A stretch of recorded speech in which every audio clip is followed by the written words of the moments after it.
Yo, what's going on, guys? It's your boy Damian Bunting. I'm here to give you an update on my white belt journey. If you've been following this channel, you know that I started jiu-jitsu at Team Quest outside of Portland, Oregon in Gresham back at the beginning of August. I'm finishing up my 4th month, going to be going into my 5th month, and man, has this been a eye-opening experience. If we do a quick recap, I did my first tournament in September, October timeframe. I put up kind of the leading story up to that in my inevitable first loss. And guys, you know, I was really kind of shocked by how difficult everything has been getting into jiu-jitsu at this, you know, ripe old age of 46.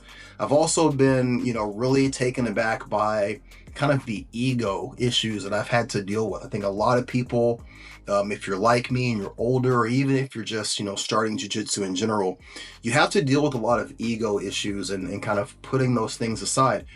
It's always said in videos on YouTube and any type of information when people are looking to get into jiu-jitsu, you hear the saying, leave your ego at the door. Well, that's a lot easier said than done, because you're in a sport or an activity where you're actually going up against other people. Something like going back to school, or even lifting weights, or any type of, you know, body transformation or personal transformation.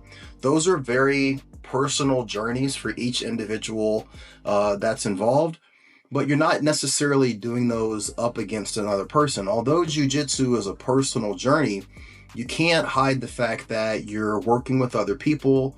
Your progression and your evolution in terms of being, you know, rewarded or given a higher position, that's all subjective to someone else's opinion. So it's very, very difficult. It's very, very difficult to leave your ego out the door, because so much of what you're doing is based on someone else's perception of your performance. That has probably been the most difficult thing for me to, I don't want to say get used to, but to accept, right? Last week, for the first time in over 4 months, I took an entire week off of jiu-jitsu. And I think that I went through the normal progression that a lot of people go through when you get into the sport, right? Like, I could not consume enough YouTube videos. I could not watch enough instructionals. My personal idea, my personal thought was like, I'm so far behind in everything. I'm so far behind all the other people that I'm training with that I have to try and consume as much information as I can. I have to get as much mat time as I possibly can. So over the past 4 months, you know, I've been going to class 3 to 4 times a week. And that's between the gym that I'm a part of and then any of the open mats that are around in the area.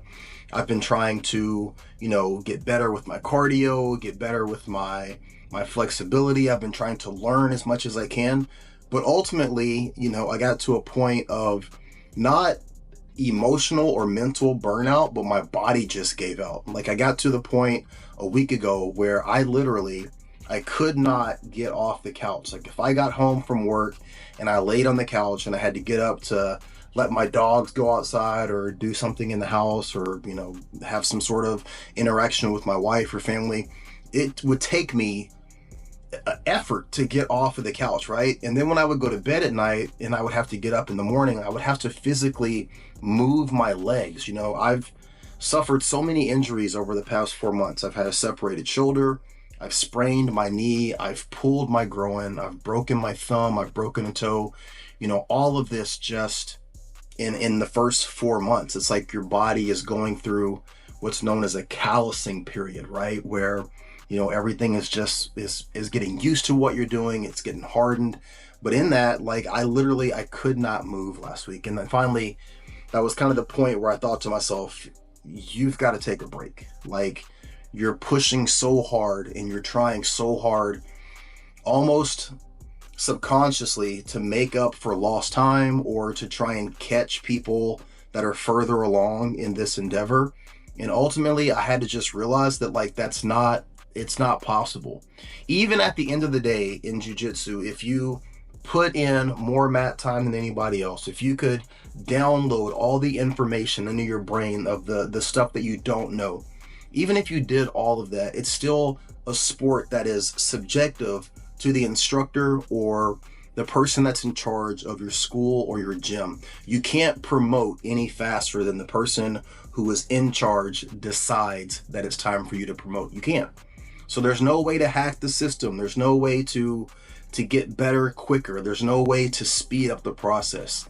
And everybody tells you this when you come in. And I think that I'm not alone when I say that this has been a fight against my own ego, a fight against my own perception of myself.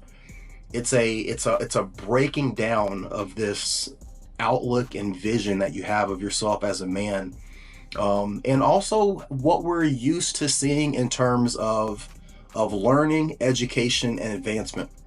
Perfect example. I went back to school about 2 years ago. And when I went back to school, you know, on your dashboard, it shows you how many credits it takes for you to graduate. So when you go through your class throughout the semester, you're like, hey, when I finish this class, that's going to be 3 credits. When I finish, you know, these 4 or 5 classes, it's going to be X amount of credits. And that's coming off of this number of credits that I need in order for me to advance. I think in the Western culture, we're so used to having, you know, very achievable, graspable type of ideas to strive for. And in jiu-jitsu, it's just simply not set up that way.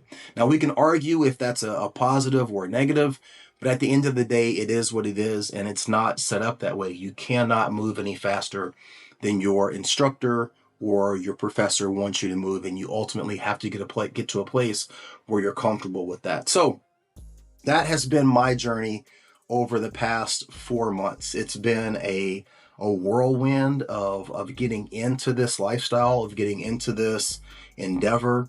I think that I've learned a lot. I've definitely figured out where I'm deficient, where I'm lacking, where my strengths are, where my weaknesses are. And I also understand that everything that I've learned over these past 4 months, everything that I've experienced, that's just the tip of the iceberg into a much larger depth of knowledge of what I need to know about myself and about the sport. So it has been a very fun journey.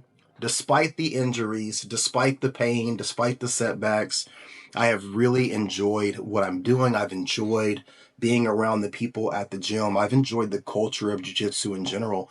And I can't stress it enough for people who are potentially looking to get into this sport. If you're older, if you're approaching 50, kind of like I am, it's not too late. Get into it.